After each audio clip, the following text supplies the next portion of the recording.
Alors je continue avec mes pépites pour Marine Le Pen. Ça, c'est une belle pépite aussi. Il y a de plus en plus de Français juifs qui votent Front National parce que ça fait longtemps qu'on essaye de nous faire passer pour des antisémites. L'étiquette antisémite plaquée sur le front. Et alors, ça, c'est insupportable aussi. Et là, il y a de plus en plus de personnes. Vous allez voir. Alors, il y a quelques témoignages. Après, il va donner les chiffres, là. Évidemment, au milieu, vous allez avoir des avis un peu partagés, mais c'est parce que ils ne connaissent peut-être pas la différence entre l'antisionisme et l'antisémitisme. Il faut bien faire la différence entre sionisme, néo-sionisme et antisémitisme. C'est pas tout à fait pareil. Alors écoutez. Après ce qu'on voit, Marine Le Pen est plus clémente et plus gentille que son père. Elle ne vous fait pas peur? Non, elle ne fait pas peur. Et vous, monsieur, vous êtes au Front National? Oui, madame, je suis juif et fier d'être au Front National. Et je fais partie des patriotes juifs FN. Je suis élu départemental au Front National et je me bats pour la victoire de Marine Le Pen, qui, moi, à l'heure actuelle, est la seule qui est capable de prendre le pouvoir en France et de nous remettre dans le droit chemin. À l'intérieur de la ville. Alors là, ils vont montrer quelques-uns qui ne sont pas d'accord avec ça, mais ils ont tort. Dans le quartier de la Petite Jérusalem, les avis sont partagés. Alors ils disent qu'il y a beaucoup de monde dans la communauté juive de Sarcelles qui vote Front National. Qu'est-ce que vous en pensez? On ne connaît pas. Peut-être qu'il doit y avoir 2-3% de la communauté qui pense que le Front National va changer. On vit dans la communauté, en plein milieu. Franchement, il y a un problème avec les gens qui ne sont pas de la communauté. Je pense qu'il se passe vraiment rien de vous. Non. Il y a pas mal de juifs qui votent Front National à Sarcelles. Vous savez ça? Oui. Vous en connaissez? J'en connais pas mal, oui, j'en connais pas mal. Et vous-même, vous votez Front National? Non, pas spécialement. Mais s'il y avait à voter Front National, ça m'offusquerait pas. Ça m'offusquerait pas. Moi, je ne vois pas pourquoi un Français ne revendiquerait pas son pays. Et ne vous offusquez pas si vous voyez un juif voter le Front National. Pourquoi? Moi, je dis ne vous offusquez pas. Parce que les types, ils en ont ras-le-bol. C'est peut-être des types qui ont été marqués par leurs gosses, qui se sont fait attaquer dans les rues, des trucs comme ça. Ils en ont marre.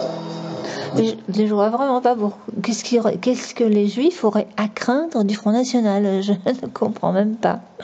Mais vous allez voir les chiffres après, c'est très intéressant.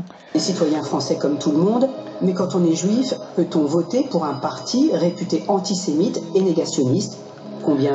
Réputé qui a fait cette réputation, on sait qui a fait la réputation, nous a fait cette réputation. Les négationnistes, c'est d'une absurdité totale, mais alors franchement. Sont-ils à avoir franchi le pas? Comment Marine Le Pen a-t-elle réussi à les séduire? Nous avons enquêté. Nous sommes à l'Institut IFOP. C'est ici qu'en 2012, Jérôme Fourquet a réalisé une enquête sur les différents votes confessionnels. Une enquête aux résultats surprenants. En 2002 et en 2007, les enquêtes montrent qu'on a moins de 5% des juifs qui ont voté pour le Front National, pour Jean-Marie Le Pen. Et en 2012, à la présidentielle, sa fille, Marine Le Pen, atteint dans nos enquêtes aux alentours de 14% de cet électorat. Donc c'est une progression tout à fait significative. Pour les chercheurs, cette progression est en lien direct avec les agressions antisémites qui ont frappé les Français juifs depuis 2000. Moi, je crois vraiment que tous les Juifs, ils ont tout intérêt à voter Front National, ça c'est clair et net. Maintenant, ça c'est très intéressant. Et maintenant, je vais vous faire écouter une vidéo pour ceux qui n'ont pas compris la différence entre sionisme et antisémitisme et les néo-sionistes. Les néo-sionistes, c'est le genre Attali, et Fabius, enfin tous ceux qui sont pour la gouvernance mondiale, mondiale, européenne, atlantiste, etc. Ceux qui sont pour cette espèce de dictature économique mondiale, on va dire ça comme ça, globalia. Le cauchemar global, ça, ce sont les néo-sionistes. Et ça n'a rien à voir avec ce que j'ai expliqué dans ma première vidéo. Absolument rien à voir. Mais là, il y a des juifs rabbins qui vont vous raconter. Voilà, tiens. Alors ça, c'est donc le front uni contre le sionisme. Ce sont des juifs des juifs, hein, vous avez bien entendu, des juifs qui sont contre le sionisme, plutôt le néo-sionisme. Alors écoutez ces juifs, parce que ça s'est passé à la Mine d'Or, hein. Vous retrouverez cette vidéo si vous voulez l'écouter directement, le son sera peut-être meilleur, mais je vais quand même vous la faire dérouler maintenant. Ah, qu'est-ce qui se passe? Au moment du décès de Yasser Arafat, 4 rabbins ultra-orthodoxes viennent à Paris se recueillir devant la dépouille du président défunt. Leurs paroles, politiquement très incorrectes, ne trouvant aucun lieu pour s'exprimer, Dieudonné, au nom de la liberté d'expression, leur propose son théâtre pour une conférence de presse. Alors ceci n'est pas un sketch, pas confondre. Quelques rares journalistes y assistent, pas un article n'a été publié. Nous avons le plaisir d'accueillir ici 4 rabbins extraordinaires qui représentent le mouvement Naturei Carta, les protecteurs de la cité, qui sont radicalement antisionistes et qui ont tout de suite accepté l'invitation de venir ici dans le théâtre de Dieudonné parce qu'ils savent que dans le monde entier, on essaye d'empêcher les gens de réfléchir et d'agir selon leur intuition, leur bonté, leur qualité spirituelle, en les accablant sous les accusations d'antisémitisme. Donc même sans connaître Dieudonné, ils étaient persuadés que c'était une accusation infondée. Et donc je pense qu'il y a beaucoup d'échanges qui peuvent avoir lieu entre toutes les sensibilités tellement variées que nous représentons. Étant donné la raison de ma présence parmi vous, je pense qu'avant d'aborder les sujets que je vais traiter, je me dois d'évoquer la mémoire du président Abou Ammar Yasser Arafat, qui était un homme exceptionnel, sortant de l'ordinaire. Pour le peuple juif, contrairement à la croyance populaire, c'était également une personne à l'esprit clair. Il avait une vision de l'avenir, une compréhension très profonde de ce qu'est vraiment le judaïsme et de ce qu'est le sionisme.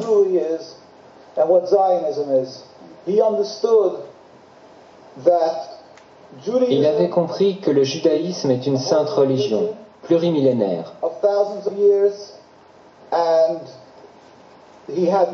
Et il n'avait absolument aucune forme d'animosité, d'une quelconque façon, à l'encontre du judaïsme ou du peuple juif.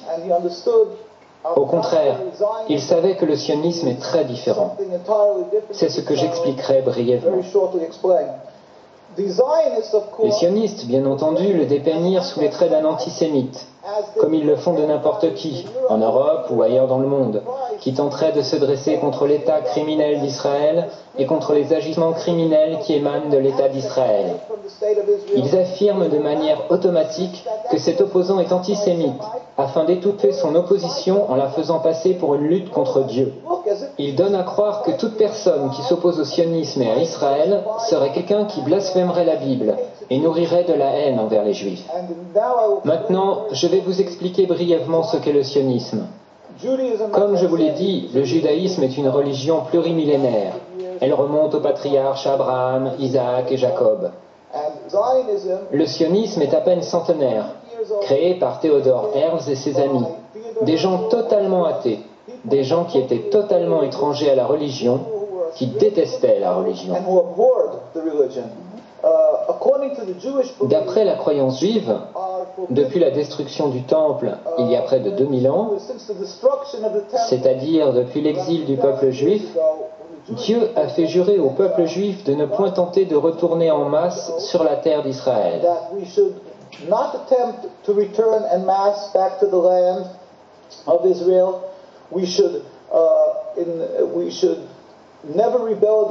Nous ne devrions jamais nous rebeller contre une quelconque nation. Et nous ne devrions jamais rien tenter afin de mettre un terme au décret exilique émanant de Dieu. Seul Dieu, sans la moindre intervention humaine, peut mettre un terme à cet exil.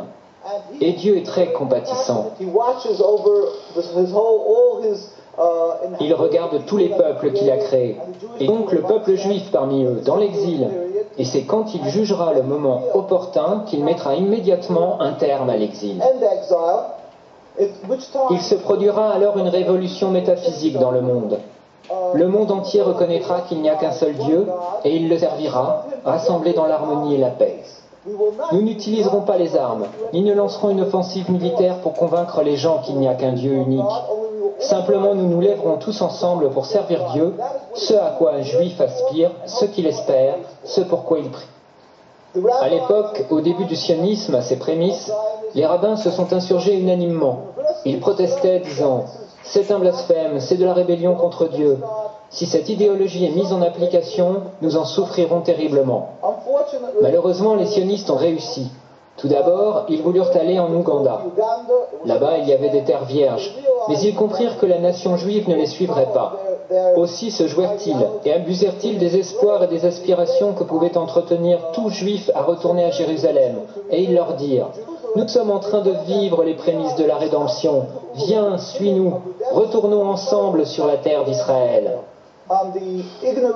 S'appuyant sur l'ignorance des multitudes non-juives dans le monde entier, ils abusèrent de leur compassion, escomptant qu'elle prendrait pour argent comptant ce que dit la Bible, à savoir que cette terre appartient aux Juifs, et diraient qu'on leur donne la terre.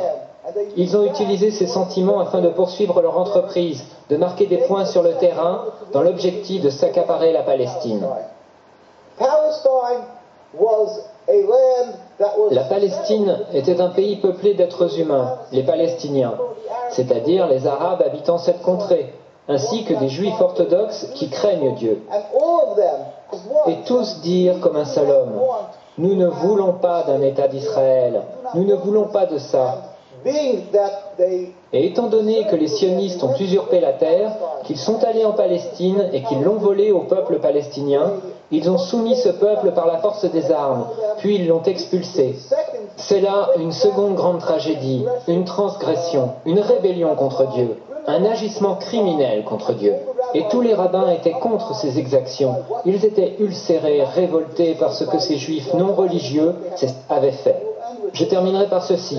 Je tiens à dire simplement que les sionistes, bien loin d'être les protecteurs des juifs et les garants d'un havre de sécurité pour eux, sont en réalité les principaux responsables de l'antisémitisme dans l'ensemble du monde.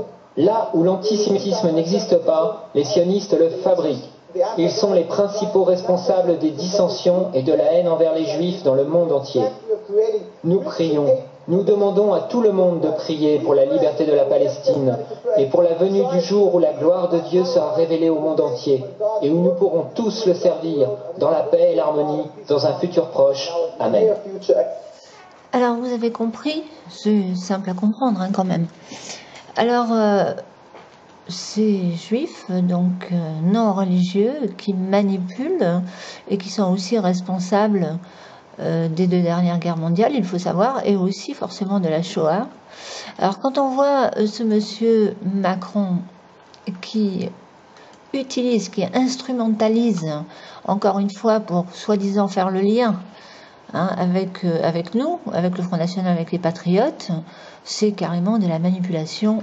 Ne vous faites pas avoir, c'est de la vraie manipulation. Alors moi je vous invite vraiment à écouter cette vidéo donc des rabbins parce que c'est moi je crois vraiment qu'il faut l'écouter sur l'original parce que le son il est meilleur si vous n'avez pas bien compris. En tout cas pour moi c'est clair, donc à ne pas faire, il ne faut surtout pas faire d'amalgame comme apparemment beaucoup le font sur internet et qui s'imaginent donc que le Front National est antisémite et c'est la raison pour laquelle il ne pourrait pas aller voter pour Marine Le Pen dimanche.